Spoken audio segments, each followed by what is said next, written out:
If you're confused about where you are or why you're here, we changed the name of the session just to keep everyone on their toes. It was something about AI firewalling before, now it is this cool marketing name, Shielding the Cloud. It's still about AI firewalling, so that's the good news. So we're still going to talk about the same content. We've just changed the name. I'm Craig Connors. I'm the CTO for the Security Business Group at Cisco. And we're going to talk about some big trends that have happened in the industry and a new approach that we think all vendors need to take to secure your users and your applications in this new era. I've brought with me someone who's been building innovative products with me for the last 5 years or so in security, Amr Akhtar, who's Director of Product Marketing for us at Cisco. So Amr's going to kick us off and talk about some of the current situation that we're in, and then I'll hand it over to me to get into the geeky details. All right.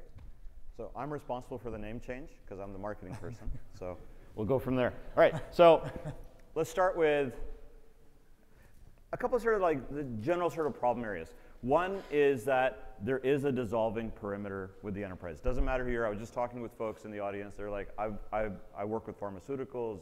We're in multiple countries because of regulatory needs. We're in the cloud, when they're in the public clouds, we're in the private clouds. But not just about the placement of workloads. It's also about the type of work that's going on. There's actually a massive shift that's happening. Kubernetes, container-based environments, serverless environments, all of these are very different. They require very different approaches to security and visibility. In many cases, when I talk to customers, they basically just do a ring fence around the Kubernetes environment. It's like, we don't know what's going on in there, but at least we can monitor what comes out of it, right? So just that dissolving perimeter is a huge challenge that's going on right now. Another problem is just the concept of writing policy, right? I've always sort of imagined like, you know, security people sitting and then the hand of God like pulls down like, here's some policy to actually go write. How do you come up with good policy? And let's say you do get policy, you get inspiration, somebody opens up a ticket and you start writing the policy. I'm going to go write this policy.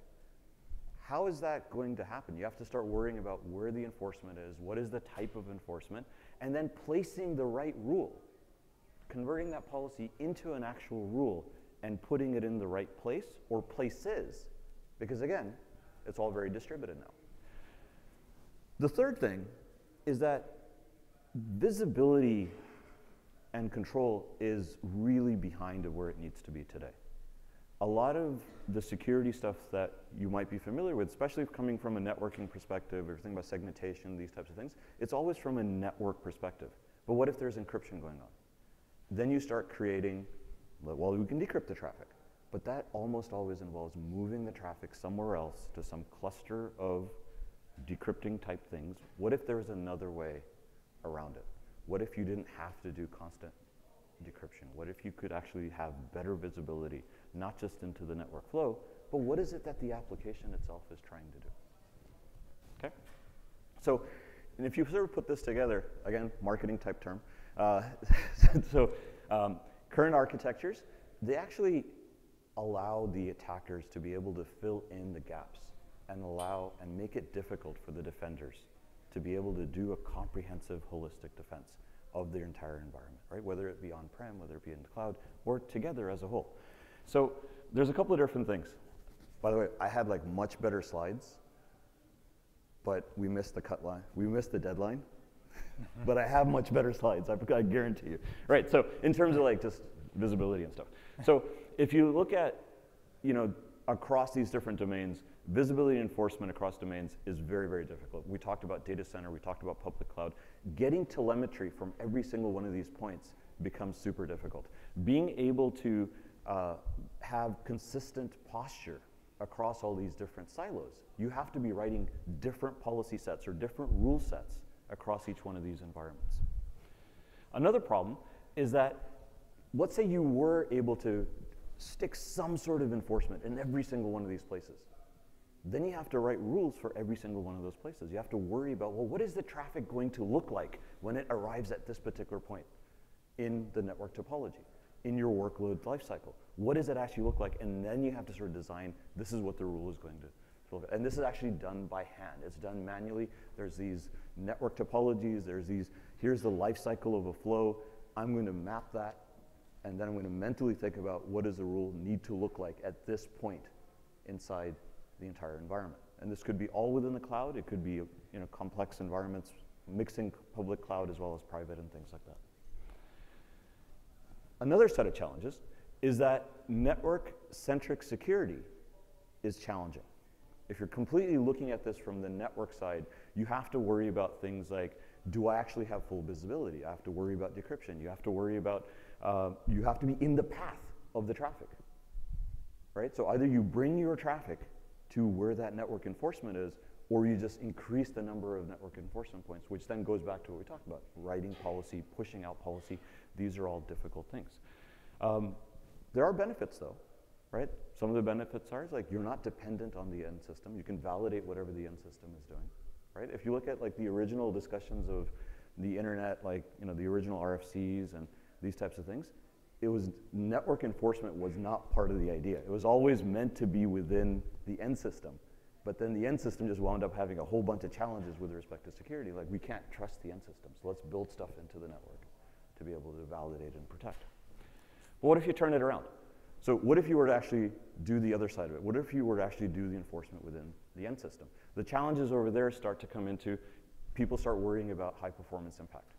This is going to slow down my PC. This is going to slow down my workload environment. Do I need another set of CPUs? Do I need to make the allocation bigger for my workload for the security aspects of things and that type of stuff? In some of the implementations, it actually turns into a system stability issue. People have like kernel modules that you deploy. They start doing enforcement. They do enforcement in such a way they completely defend your application by making it inaccessible, right? So that's also a challenge. But there are benefits. This is one of the fixes in the slides. There are benefits of having on the end system is that you have a lot of visibility. You know exactly what could be happening on the system. You know what files are on there. If you're familiar with the scanners that look for vulnerabilities, they look at what's on the end system to be able to do that kind of evaluation. It's hard to do that from the perspective of the network. Another challenge is, this is now, we're not talking about enforcement anymore. We're talking about, you've got your grand idea. You've got your, here's my policy that I want to have. How do you actually get it onto the environment, onto the actual operational work to get it onto the system? How many of you guys have heard of change management? Yes? How many of you guys love change management? How many of you guys have change management during lunch hour? Right? You do? All right. So just the act of change, the way we as an industry look at this is a risk, whether it be firmware upgrades on critical infrastructure or it be just a policy update.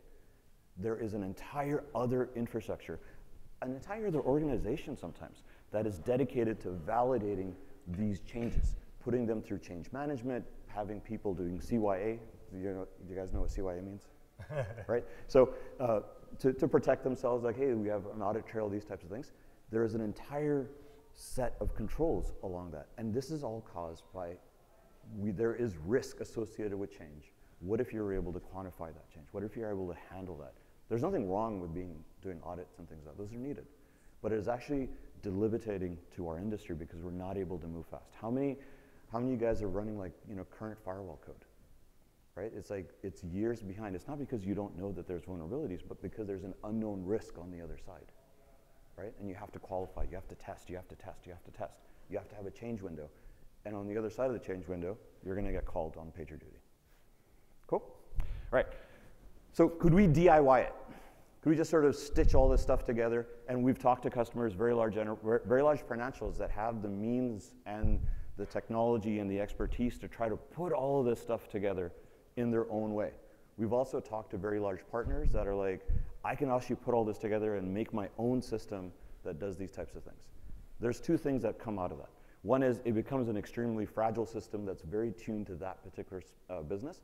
And actually it starts to drag the entire business down because now you're developing this non-core thing. But the reason they went down that path is there wasn't really anything like it. So it becomes also like sort of an impedance mismatch between the capabilities. And what I mean by that is you've got component A, component B, you're sort of stitching it together, but you have to put in like a translation layer in between these types of things. It's not talking the same language a lot of times. You lose a lot of capabilities in that things because they have different objectives. So yes, you could sort of, do some balkanized thing that brings it all together, but you lose a lot of capabilities, you lose a lot of time, and it just becomes very hard to take care of. So I'm going to hand it over to Craig to why are we talking about this now? All these things have existed for a while. Some of the trends are new, but why now is a good time for this type of change? Right. So Amr just talked about a lot of problems. I'm going to talk about solutions. This is good. So why now? So what's different now? If we think historically, these are not new problems, right? I spent a long time in my career building SD-WAN products. And SD-WAN went from being an overlay to being a router replacement to being now essentially a feature on a firewall, right? And as we saw that transition, the challenge of delivering upgrades at scale remained. SD-WAN, SDN, this notion of bringing software agility to embedded devices, really challenging to do at scale because everything is different out there. It's the Wild West when we deploy these things out into networks. And so if I have to upgrade a device and I've got a million different customers with a million different variations of traffic types and flow policy types and features enabled, it'd be very hard to test every single incarnation. And so that was a big deal when it was SD-WAN because customers lagged behind the new features. But when SD-WAN became a firewall feature, now, to Amr's point, not upgrading my firewall, now I'm risking my network. It's not just about not getting the latest and greatest features. Of course, we have the ability to do cloud scale computing now, which can help us solve this problem. We have modern scalable application architectures, which can help us solve this problem. Now, of course, we have AI, which can help us solve this problem as well. One of the foundational building blocks that has driven this change in how we think about security and how we think about network security and how we think about firewalls is eBPF. So before we talk about AI and all the really cool stuff, eBPF is actually one of the most powerful things that's been created because what eBPF allows us to do is to safely extend the functionality of the Linux kernel at runtime. It's also coming to Windows, so it's supported on Windows 10 and later and Server 2019 and later, so I should say it's not just the Linux kernel anymore. But historically, there's a lot of applications deployed on Linux servers. We wanted to secure them, and so what did we do? We had to build a kernel module, hope it doesn't crash, because if the kernel module crashes, it takes down the entire system. In fact, there's whole debates and worlds around, should I do everything in user space and DMA packets in and out with DPDK and never touch the kernel? Or should I do everything in kernel space and build kernel modules and risk the system? And so eBPF was a way to solve this problem of kernel extension. So eBPF is programming language. It's not just a set of policies. It's a programming language that allows us to write kernel code that's compiled just in time before it's placed in the kernel and extends the functionality of the kernel at runtime. So I can add and remove different modules that attach to anything that happens in the kernel, a function call, a system call, a disk write, a database write, a packet received. I can add code that will execute when that happens.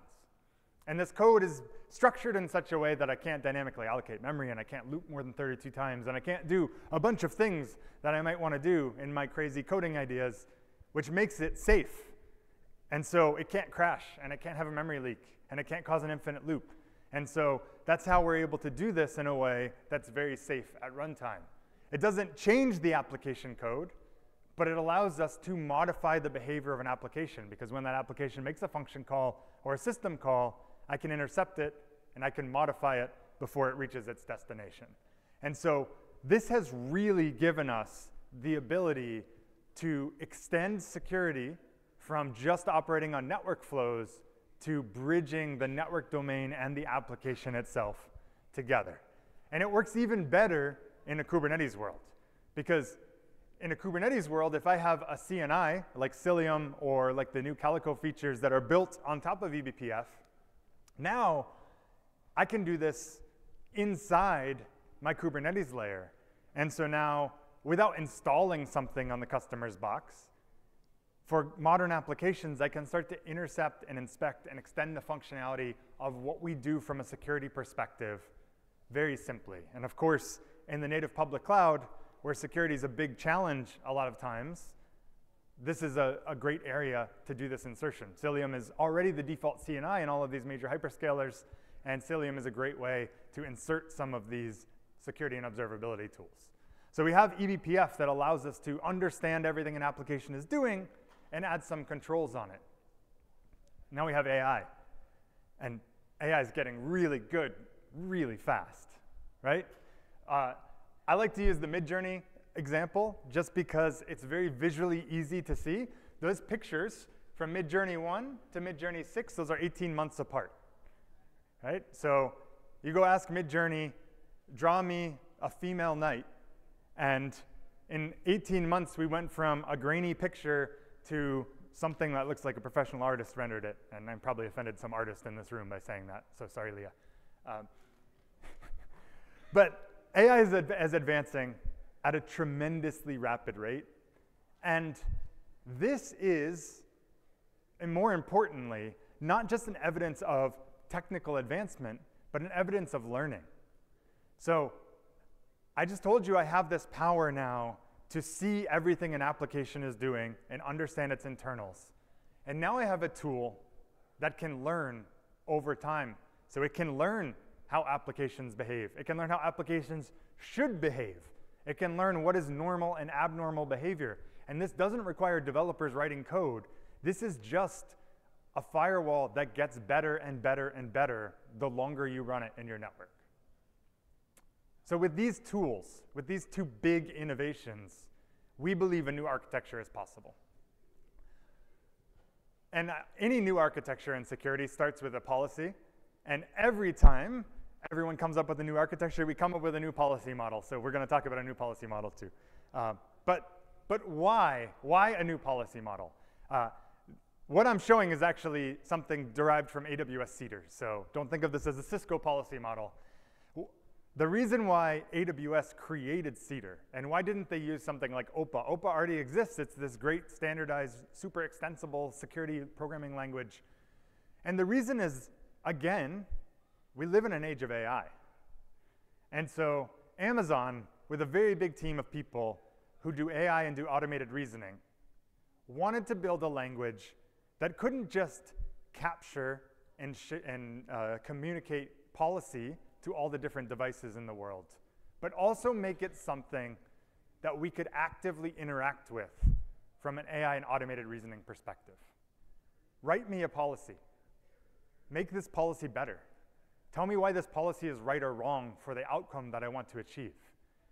And by doing this simple Park-style policy, principle, action, resource, and condition, we're able to do a lot of introspection about policies using AI and automated reasoning and really change the paradigm from writing a policy to actually having a conversation in natural language about what I want to achieve and having a system that can translate that into the policy for me. So principles and resources are things that have identities, users, devices, workloads, libraries. Actions are the things that those two identities do to each other. So it could be sending TCP traffic, could be writing or reading from a file. And then we have a whole bunch of conditions, of course. Conditions are how we do everything in security. What software version does this apply to? What time of day should I allow this? All of those things. And what we do with this policy is we don't write it for a specific device. We write it once. This is a statement of intent. VLAN 1 can't talk to VLAN 2. If I have two VLANs in my network, and I want to segregate them because one's PCI and one's data, how do I do that now? I go find every single device that could possibly touch those two VLANs, and I create rules on every single device to keep them apart. But that's enforcement. And so for so long, we've mixed intent and enforcement. And as Amr said, you have to know not only what rules you want to write, but where you need to place them. And that used to be easy because we had a perimeter, north-south. And then we split applications into front-end and back-end. And then we had east-west, and we put a box there. But now, I know there's applications that have 3,000 microservices. So where does east-west go? There's a bank in the US I met with yesterday that has 120,000 different applications running in their network. So where does east-west go? Doesn't work anymore. So we take this policy, this intent, and we intelligently, once again, using AI, compile this down into the places where that outcome needs to be enforced. If I have this tool, eBPF, that can tell me what every application is and everything it's doing, and I have this language, Cedar or something like it at the top, that says what is the intent of what I want to achieve, you can see very conceptually, very easily how something like AI could say this intent has to apply to all of these places that exist in your network. And now when I move a workload, the policy goes with it. When I add a new enforcement point, the policy automatically comes to it, because we're moving away from writing enforcement and policies in the same place and instead stating higher level statements of intent and compiling them down to those enforcement points. And so what are those enforcement points? So Amr talked about the difference between end system enforcement and network enforcement. Why can't we just push the same policy to both? Why should we think about these as different domains? It doesn't matter if it's my ZTNA client on my customer endpoint. It doesn't matter if it's my server EDR. It doesn't matter if it's a switch or a router or a firewall or an SD-WAN device. It's just an enforcement point. It's just a place where policy can be enforced. And if I can understand the intent and I can understand all those enforcement points, then your system should be able to take your intent and automatically apply it for you.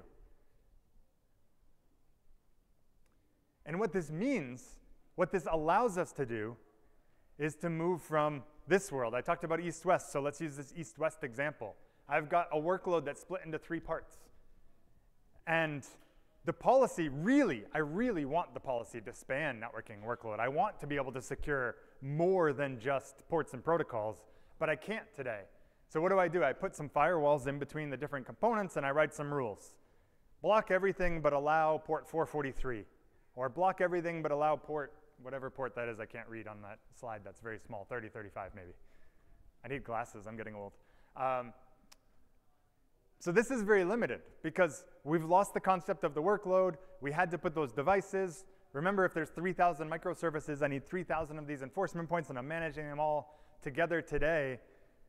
But now, with eBPF, that changes, because enforcement can now be on the workload or the network, and I'm not managing the enforcement directly at all of these individual places. I'm writing my statement of intent, and it's being enforced in the appropriate place. So now microseg is not just only allow port 3035 to this server and port 443 to this server, but it's what is this workload allowed to do? What libraries is it allowed to talk to? Who's allowed to access it? Is it allowed to change its privilege? All of these different MITRE attack tactics that we know that people use. And the only thing that we've been focused on so far has been stopping lateral movement, but it hasn't been protecting the actual ethos of the workload itself. So this is great, right? This has really changed the way that we could do enforcement. But there's one challenge in this picture. I still have 2 network enforcement points. I still have 2 firewalls sitting there. I'm still on the network. Even though I'm not managing the policies on them, I still have 2 places where I'm doing this enforcement. And so those problems that I talked about upgrades, they still exist. What if that firewall has a vulnerability? So we fixed the visibility problem. We've given you this bridged visibility domain between the workload and the network. We fixed the configuration complexity problem by giving you this high-level, simple language that you can interact with using automated reasoning that can automatically push policies everywhere. But I still got to upgrade the freaking box. Or do I? So one of the things that SaaS has taught us is that there's a much better way of doing upgrades if we know everything that could possibly happen. Think about Facebook. And Everyone has mixed opinions of Facebook. But it goes without saying that Facebook has 1 billion people using it, and they do software upgrades every week. And how often does Facebook break? Not very often, right? So how come I can't upgrade my ASA, but Facebook can upgrade 1 billion users every week with no issues? Well, what does SaaS have that the embedded world doesn't have? When I'm writing software, and I do a CI/CD pipeline, and I push it, tests through a series of gates, my code through a series of test gates, the last place it gets to is pre-prod or sim-prod, where I can actually mirror the customer traffic through the new software. So I can see everything that could potentially happen. So if there's a crash, if there's a memory leak, if there's a runaway CPU issue, I'm going to see that in sim-prod, and I'm going to fix it before I ever push it into prod. And then I'm going to gracefully migrate users by risk score, by whatever metric I choose, from the old version to the new version, and gradually shift the load until everyone's running the new version. So it was pre-qualified using production traffic, and users had no downtime moving from the old to the new. But we just talked about these advancements in cloud scale compute and AI, and what if we did that for embedded as well? So we propose that embedded world should move to a SaaS-style model. Imagine an enforcement point where every enforcement point, every firewall in your network has a digital twin inside. So instead of just running the firewall code that you run today, there's 2 versions of the code running in parallel. And when a new version becomes available, CI/CD automatically pushes it to that second version inside every firewall in your network. What does this mean? This means for the vendor, every time I have a new software release, I get to test it everywhere at once, transparently. I can see every combination of traffic and policies and features and what will happen in this code before anyone puts it into production. I have given myself the world's greatest system test bed. If a failure is found, I can automatically detect that, gather diagnostics, and report it to dev so they can fix it. So that means the customer didn't hit the bug. The customer doesn't even know the bug happened. Second, when we get new software releases today, usually it's an email from marketing saying version 2 is available and here's all the features in it. And that feature list is very long because it took a very long time for whatever vendor to create their embedded software release and do all this testing of all these new features. But imagine this world where those upgrades are coming frequently, just like in the SaaS world. And what you get, instead of an email from marketing, you get a notification from your portal, from Panorama, from Cisco Defense Orchestrator, from whatever it is saying, this new version is available, here are the features in it, and here's a QA report of how this software performed in your environment with your traffic, your policies, and your features. And then when you're ready to do the upgrade, we do, just like in the cloud, that blue-green style, Kubernetes style promotion, where one flow moves from the old version of code to the new version of code, 0 downtime. So now upgrades are pre-qualified for your specific environment and everyone's environment, and they're tested, and then 0 downtime rolled out. But since we have 2 versions of the code running in parallel, we can do something else. Amr talked about writing firewall rules being hard, knowing where to place rules being hard. I talked about this magic system that's going to auto-generate rules using AI and distribute them automatically. It's going to take some trust to trust that the system is creating those security policies correctly. It's going to take some compliance audits to make sure that those rules are doing what they say that they're doing. But if I have 2 versions of the code running in parallel that I can mirror traffic to, just like I can test software, I can test policy too. So what if when AI recommends policy, it gets placed in this second data plane? And again, the traffic is mirrored through. And so now AI says, here's what I recommend to microsegment your application, and here's a test report showing you that it doesn't break your application.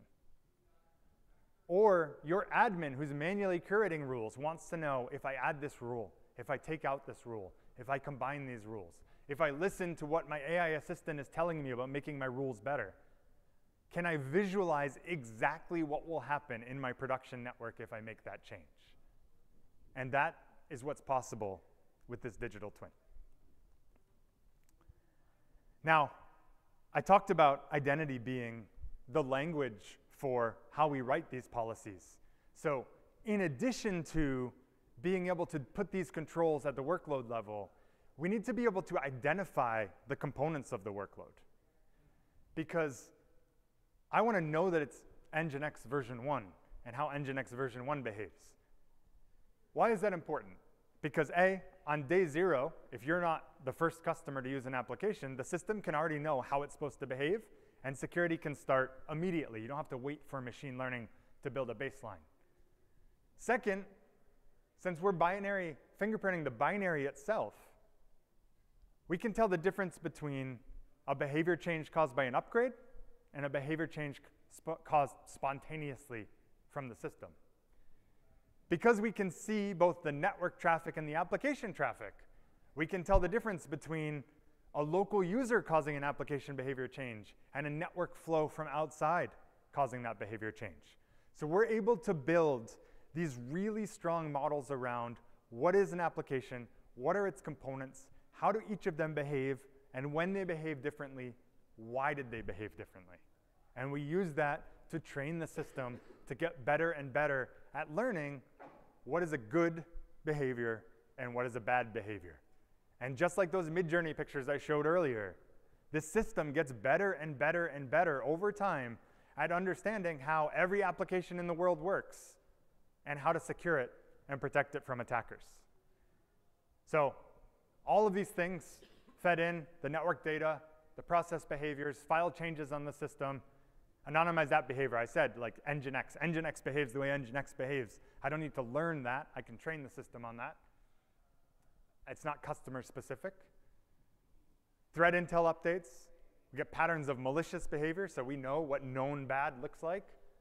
And then learn policy preferences. Any system that I use that's recommending policies to me, if I reject the policies that it recommends, or I change the policies it recommends, it should learn over time how I write policy and get better and better at tailoring those recommendations to what I want. So what this gives us is a new type of policy lifecycle that can earn your trust in the system. So a huge amount of visibility into everything an application is doing. Identities of each of the individual components. Policy recommendations auto-generated to protect your applications. A digital twin where those recommendations are tried before you put them into production. And then once your admin reviews the recommendations and the test results, then you place them into production and you enforce it. All of these things that we do manually today, like researching an application to write microsegmentation rules, upgrading firewalls, managing policies, all automated, right? Somebody said to me something I thought was really interesting, because AI is such a big buzzword these days, that everyone says AI until they trust it, and then they say automation. So when we think about AI, we think about 3 key things that it can bring to us. It can assist users. I already talked about AI and automated reasoning to reason about policies, to explain why policies exist. If I write a policy to tell me why it will work or won't work using mathematical proofs, that's things that AI is very good at. It can augment us. We see this a lot in the world in XDR solutions and CNAPP solutions. We're seeing more and more of AI being embedded to do some of this data correlation and augment our team's ability to find issues that are happening. And of course, it can automate, right? It can do things, learning how humans do things, and perform those tasks for us. Things like testing software. Everybody has QA teams. Every software vendor in the world has QA teams that test software. And what do? We write test cases. They have expected result, an allowed variance from the expected result, and somebody assesses them. Well, obviously, that's the kind of thing we can train AI to do if we can ingest that data at scale. So when we think about this new architecture, decouple it from the hardware. Everything should be software. That's my view. I know Cisco doesn't say that a lot. Think about a platform that's built on these really new, innovative concepts of AI being integrated from the beginning, of eBPF extending the visibility of our firewalls from being just network operating to looking into the workload, right? The firewalls of today that do man-in-the-middle to inspect traffic, how's that work with QUIC? How's that work with TLS 1.3? How's that going to work with post-quantum encryption? It's not, right? We've got to get a view outside of that perimeter. And if eBPF can view every system call, what are two very important system calls that eBPF can see? Encrypt and decrypt. I don't need to do man-in-the-middle anymore. I can actually see the traffic in eBPF. And third, we need to move this world of digital twins and testing that exists in the SaaS world and bring it to the embedded world. We have the technology to do this now. We have people say, like, doesn't that make the firewall slower? You're running 2. A modern VPP data plan can do 10 million packets per core. How fast does it need to be? I can buy a 192 core CPU from AMD. I can't even do the math of how many packets per second that is, but somebody here can tell me because it's a lot. So this platform can completely change the way we think about firewalling today. And on top of this, we have this unified policy where you move away from configuring your point enforcement points to declaring a statement of intent. And with this, we believe that there's a whole set of use cases that can be solved that are not solved today. Microsegmentation is not a solved problem today. When we talk to customers at Cisco, 44% of our customers are more than 2 years into their microsegmentation journey. 30% of them have 2 or more apps microsegmented. So I said that Wells Fargo has 120,000 apps. If the average Cisco customer, after 2 years, has fewer than 2 apps microsegmented, it's going to take a really long time to microsegment 120,000, isn't it? Managing vulnerabilities at scale. Another use case we believe can be solved with this architecture. eBPF, I already said it can intercept and block things. Why can't it block a vulnerability from being exploited? That's time from vulnerabilities being disclosed to exploited is shrinking faster and faster and faster. Right? University of Illinois, Urbana-Champaign did some research where they took stock GPT-4 and they asked it to give in 15 vulnerabilities that don't have patches, write exploit code to exploit those vulnerabilities. Now, of the 15, 11 came after the cutoff time for GPT-4 training. So it didn't know anything about those vulnerabilities. It only knew what it could read in the documentation that was publicly available. 13 of the 15 it was able to successfully exploit. So in seconds, 15 unpatched vulnerabilities, 13 of them successfully exploited by GPT-4. And guess what's coming this year? GPT-5. It's just going to get better for the attacker and worse for us. So we need a way of using the same AI speed and eBPF to build defenses just as quickly as our attackers are building exploits.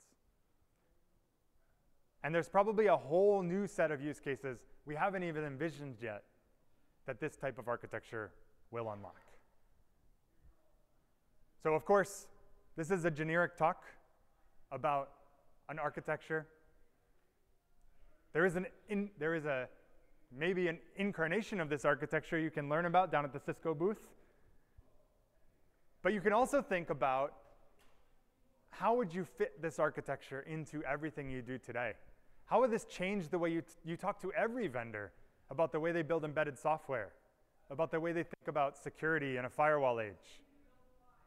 And then think about how those problems that you solve, microsegmentation, vulnerability management, firewall upgrades, how could this change the way that you run the business and the way that you secure your applications? So we like to say at Cisco, this is not the next generation of something. So this isn't like a next generation firewall. This is the first generation of something new. This is applying technologies that didn't exist a few years ago and combining them to solve a problem that we've never been able to solve before. So thank you. And I'd like to take any questions that anyone has.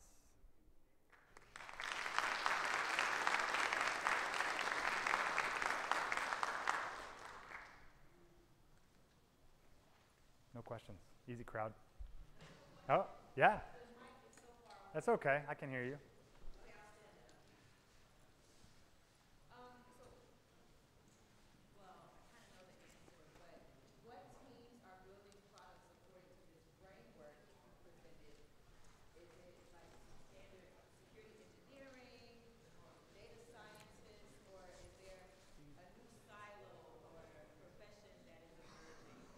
Yeah.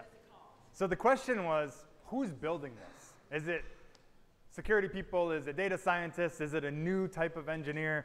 You know, it is a mixed bag. It's certainly still a software engineering problem. There's a big data science element to almost everything we do. But I think even software engineering is changing. I still write a lot of code myself.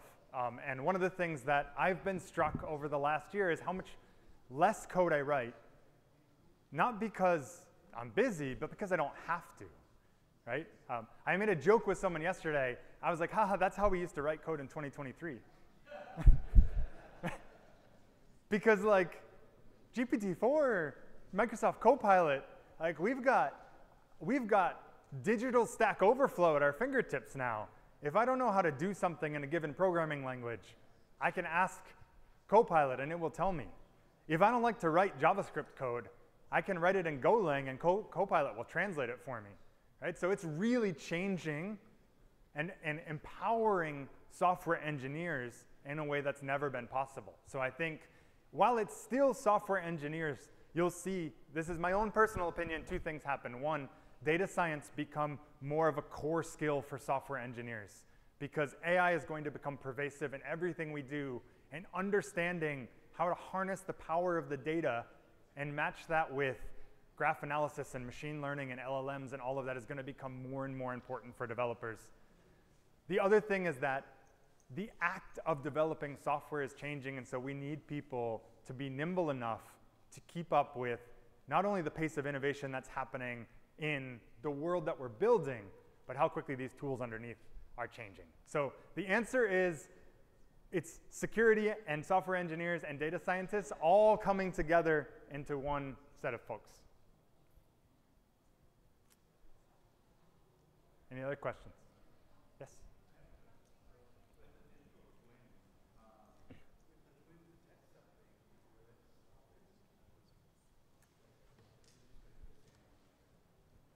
Yeah, so the question was the digital twin. If the digital twin detects something, will it stop it or will it just be a sandbox? So this theory of using a digital twin is about visualizing changes in software or policy and what will happen when I push them into production. And so in that sense, it is a sandbox. You could also conceptually use the digital twin as something like an RBI instance where you actually play something through the digital twin and see what happens. That's not something that we have thought about yet, but like I said, this is an architecture that allows for a lot of future use cases that maybe we haven't thought of, and that's probably a good one to add to the list. Yes?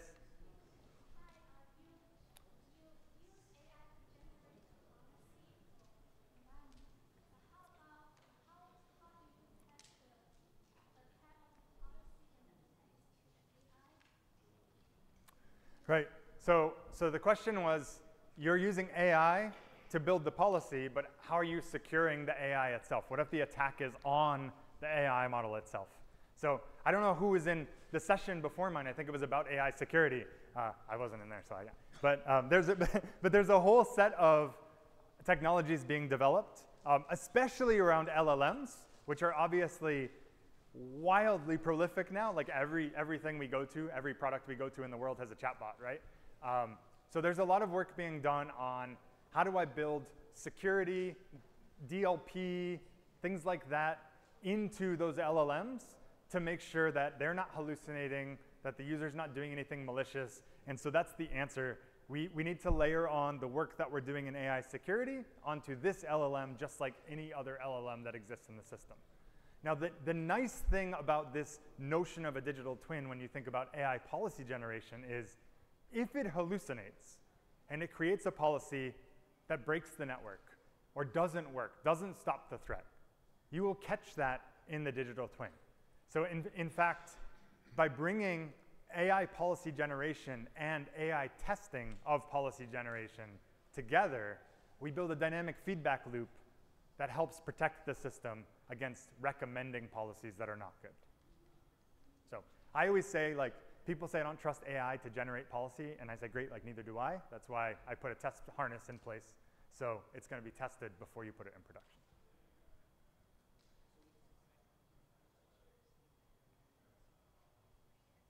Any other questions? No? All right. Thanks, everyone.